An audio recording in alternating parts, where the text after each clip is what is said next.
내 평생의 안식처인 이 집이 어느 날 갑자기 매달 나를 배신하는 존재가 될 수 있다면 믿으시겠습니까? 많은 분들이 노후의 든든한 버팀목이라 믿는 주택연금. 하지만 잠시 후 이 믿음 때문에 매달 100만 원이 넘는 돈을 받다가 하루아침에 수천만 원의 빚 독촉장을 받아들고 망연자실해야 했던 한 어머님의 이야기를 들려드릴 겁니다. 그분이 놓쳤던 결정적인 함정은 계약서 그 어디에도 굵은 글씨로 쓰여 있지 않았습니다. 올해 68배 박진성 씨. 평생 작은 인쇄소를 운영하며 잉크 냄새와 함께 살아왔습니다. 은퇴 후 손에 쥔 것은 30년 된 4억 원대 아파트 한 채와 국민연금뿐. 자식들에게 손 벌리고 싶지는 않았지만 매달 나가는 병원비와 생활비는 통장 잔고를 위협했습니다. 고민 끝에 아내와 상의해 주택연금의 문을 두드렸습니다. 상담을 받으니 현재 집값 기준으로 매달 약 120만 원 정도를 평생 받을 수 있다는 계산이 나왔습니다. 한 언론사 보도에 따르면 실제 주택연금 가입자의 월 평균 수령액이 118만 원 선이라고 하니 박진성 씨 부부의 사례는 아주 평균적인 경우였죠. 가입 후 첫 연금이 통장에 찍히던 날 아내는 오랜만에 한박 웃음을 지었습니다. 여보, 이제 우리도 숨통 좀 트이겠네. 그들에게 주택연금은 단순히 돈이 아니었습니다. 자식들 눈치 보지 않고 사고 싶은 과일 하나 마음 편히 살 수 있는 자존심이었고, 한밤중 갑자기 아파도 병원비 걱정을 덜어주는 안도감이었습니다. 실제로 한 조사 결과를 보면 주택연금 가입자의 70% 이상이 만족한다고 답했는데, 그 가장 큰 이유가 바로 박진성 씨 부부처럼 매달 일정한 수입이 생겨서였습니다. 내 집에 그대로 살면서 안정적인 현금 흐름을 확보하는 것. 이것이 바로 우리가 주택연금에 기대하는 가장 이상적인 모습일 겁니다. 하지만 73세 이숙자 어머님의 이야기는 조금 다릅니다. 남편과 사별 후 5억 원짜리 작은 빌라에서 혼자 지내던 이숙자 씨에게 주택연금은 외로운 노후를 지켜줄 유일한 동아줄처럼 느껴졌습니다. 매달 150만 원 가까운 돈은 생활에 큰 보탬이 되었습니다. 문제는 2년 뒤 건강이 악화되면서 시작됐습니다. 혼자 거동이 힘들어지자 자녀들은 집 근처 요양시설에 어머니를 모셨습니다.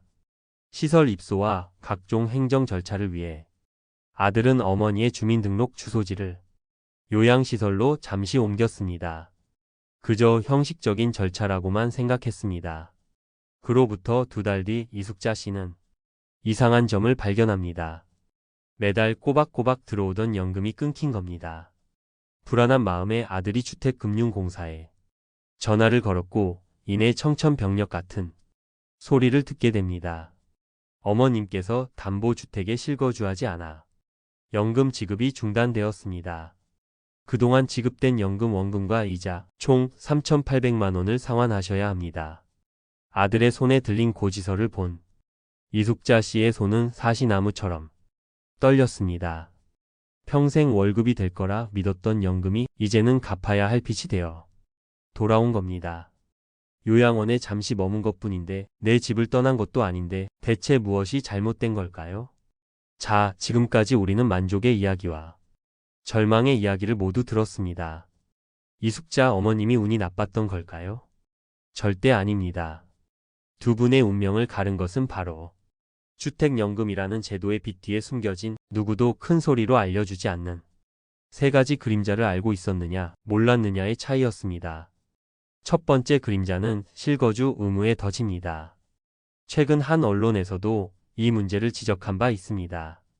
주택연금은 가입자가 그 집에 실제로 거주하는 것을 대원칙으로 합니다.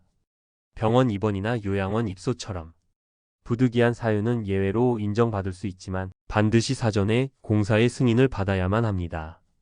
이숙자 씨처럼 무심코 주민등록을 이전하는 순간 시스템은 가입자가 집을 떠났다고 판단하고 연금 지급을 중단시켜 버립니다. 심지어 그동안 받은 돈까지 토해내라고 요구하는 것이죠. 두 번째는 배우자 자동 승계의 착각입니다.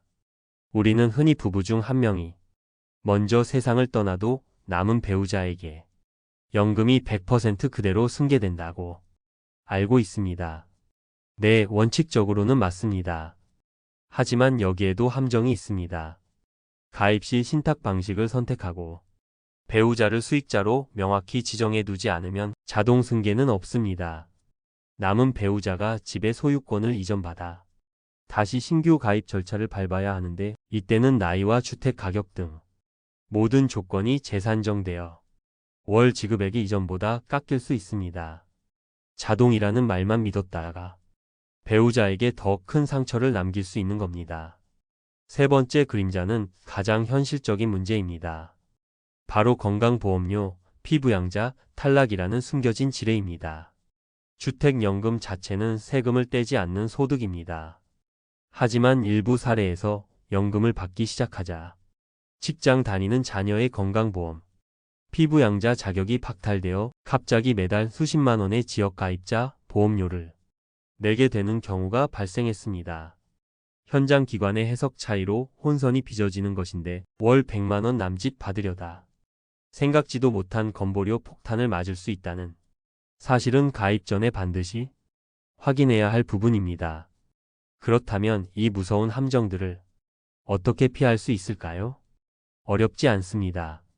계약서에 도장을 찍기 전 배우자와 함께, 그리고 자기 자신에게 다음 4가지 질문을 반드시 던져 보십시오. 첫째, 나의 10년 뒤 주거 계획은 명확한가?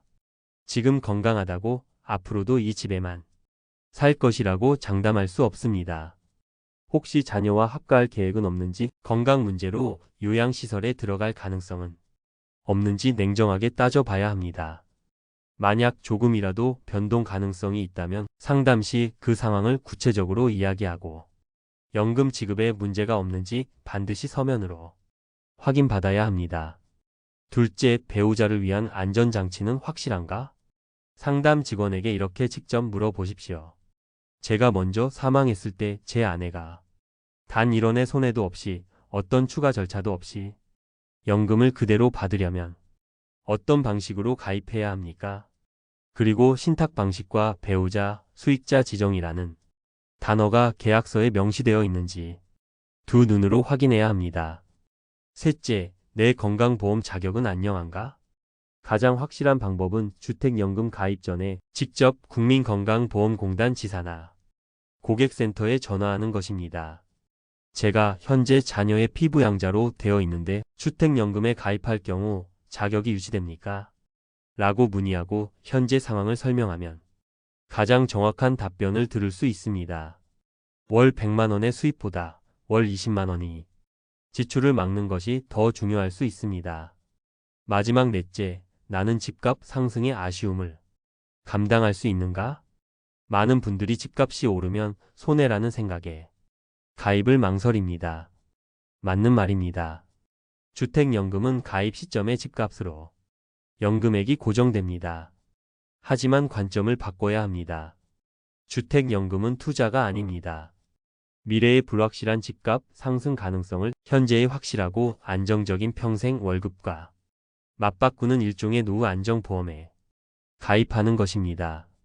이 보험의 가치를 내가 더 크게 생각하는지 스스로에게 질문하고 확신을 가져야 후회가 없습니다. 내 평생을 바쳐 마련한 집은 우리 노후의 가장 든든한 성곽이 되어야 합니다. 주택연금은 그 성곽을 더욱 견고하게 만들어주는 훌륭한 도구가 될 수 있습니다. 하지만 어떤 도구든 사용법을 제대로 모르면 나를 다치게 할 수 있듯 이 제도 역시 마찬가지입니다. 오늘 제가 말씀드린 이야기들이 여러분의 노후를 지키는 데 단단한 방패가 되기를 진심으로 바랍니다. 단순히 좋다, 나쁘다를 넘어 나에게 정말 필요한 제도인지, 내가 모든 위험을 인지하고 있는지 꼼꼼히 따져보는 지혜가 그 어느 때보다 필요한 시점입니다. 오늘 내용이 여러분의 안정된 노후 준비에 작은 등불이 되었다면 좋겠습니다. 비슷한 고민을 하고 계시다면 댓글을 통해 서로의 지혜를 나눠주시길 바랍니다. 여러분의 구독과 좋아요는 더 많은 분들께 꼭 필요한 정보를 전달하는 데 큰 힘이 됩니다. 감사합니다.